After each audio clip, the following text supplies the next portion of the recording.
Hello YouTube, this is WF7i Homebrew. It's been about a year since I've recorded anything. I thought I would give an update because I've had a lot of changes to my antenna farm here and some of the setup. And I thought it'd be fun to share for myself, for documentation, but also for the community. And it would be nice if I could get a few more videos on the channel. I know it's been a while and maybe I'll start having time to kind of do more videos. So I left off last time about a year ago. I was still trying to kind of finish up some of the setup here with my big loop antenna and some grounding and all kinds of things like that.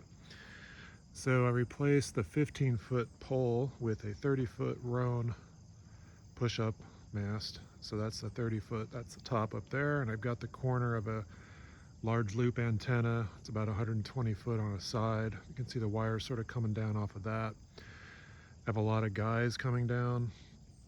The guys, I had to use ropes because I found out the hard way that when you use metal, it interacts pretty strongly with the antennas and the performance is severely degraded. So these are all nylon type guys coming down. You can see one of them coming down back over here, and there's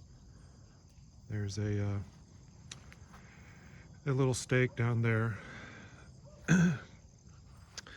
So yeah, so this is the same loop I showed you last time. This is a corner of it, and I don't know if the lighting's better today. You might be able to see it a little better. It's kind of a cloudy, drizzly day out here, but you might be able to make out the wire going overhead down that way.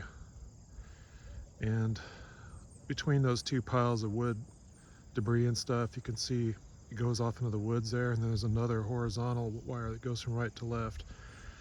And then back, way back there is the far corner mast, another Roan pole, and you can see the wire, the two wires coming off of that. It goes behind that tree there, and then there's another tall mast next to a weather station mast there that completes the square. Some of the other antennas that you see here, that's a 6-meter Yagi that's on another mast. That one's only up 20 feet right now. That one has no rotor on it. I have to manually rotate it, which is kind of a pain. Eventually I want to put up a tower, and that's going to go on top of the tower. I do not have the tower yet. That's been a big fiasco, and I don't know when I'll get a tower, but maybe sometime next year is the hope. Buried conduit was totally redone. I had someone help me bury this pipe down about 3 to 4 feet down, and the pipe pops up in those little white spout things, those access to the underground pipe, and that's where the cables are fed. So that pipe there, there's one by the house, and there's one by the corner of the loop antenna, and I'll show a little bit more details about that in a second. This one is my dipoles. So at the top I've got a balun up there at the top. That's just a 1-to-1 balun, and I've got 3 dipoles coming down. I've got a 40 meter, a 20 meter, and a 17 meter, and they're kind of equally spaced around the mast there, so they don't really interact with each other too much. Pretty good performance off those. Been pretty happy. And let me just get up a little closer here and show you a few more details. Okay, so this is the grounding for the dipoles, and it's a similar grounding scheme for the big loop antenna.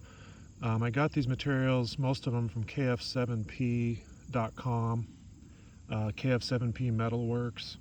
So just a little plug for him. He's a great guy, based in Utah. Really helped me a lot getting the grounding figured out. There's a ground rod here. You can see a copper ground rod about 8 foot tall, and I pounded it into the ground. Then I got a plate with some SO239 connectors on it. So the coaxes from the antennas screw into this plate, so the shield of all the coaxes is grounded into the earth, and that's for lightning protection. Below that plate, you can't really hardly see it, there's a little tiny clamp on there, and that has a copper wire that goes underground and then pops up over here again and goes to a clamp on a U-bolt that goes around the mast. So this grounds out the mast. U-bolt again is KF7P. This little thing I got from Lowe's. You can get those at just a hardware store. So that was kind of an important consideration because I needed to try to ground this guy in case there is any sort of hit or lightning surge. And again, this is just a PVC pipe for the entry to the buried pipe that's down below. I need to cut this down. This is way too tall. This is probably, it's almost 6 foot tall, I guess. When we put it in, it was easier just to leave it tall. But I don't need it that tall for management. And let me show you the base of the loop antenna. So this is the base of my loop antenna. The grounding is really the same, so I probably won't go through that again, but you can see the stake there. It's got the same SO239 connectors on a plate. In this case, I'm only using one of the connectors out of the 4, so it's a little overkill, but I'll probably expand eventually and add more stuff. Here I've got an MFJ tuner. This is an outdoor tuner, and so that is controlled via a signal from the shack inside. There's a little box in there that sends a DC current through a bias T through the coax to this tuner, and that allows me to tune right here at the base of the antenna.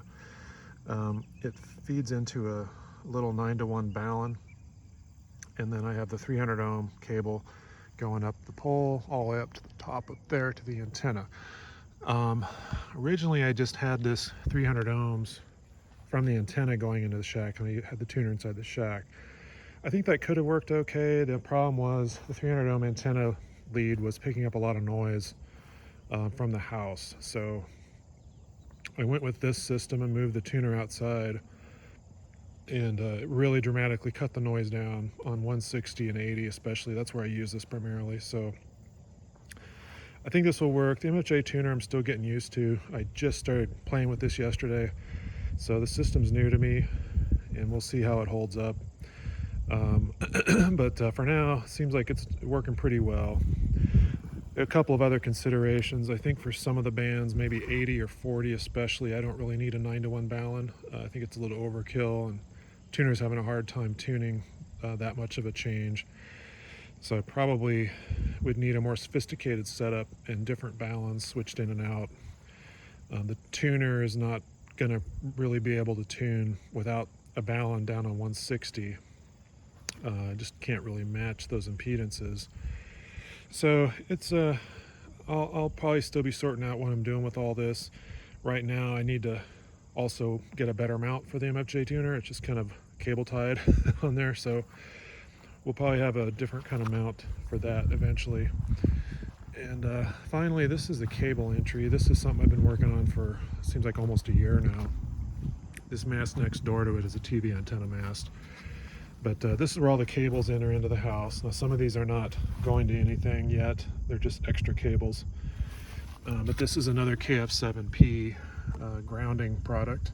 So this is a cable entry box, and I was really happy with this. This really was professionally done, very, very nice. I've got some, this is some fiberglass insulation here, but these are lightning arresters.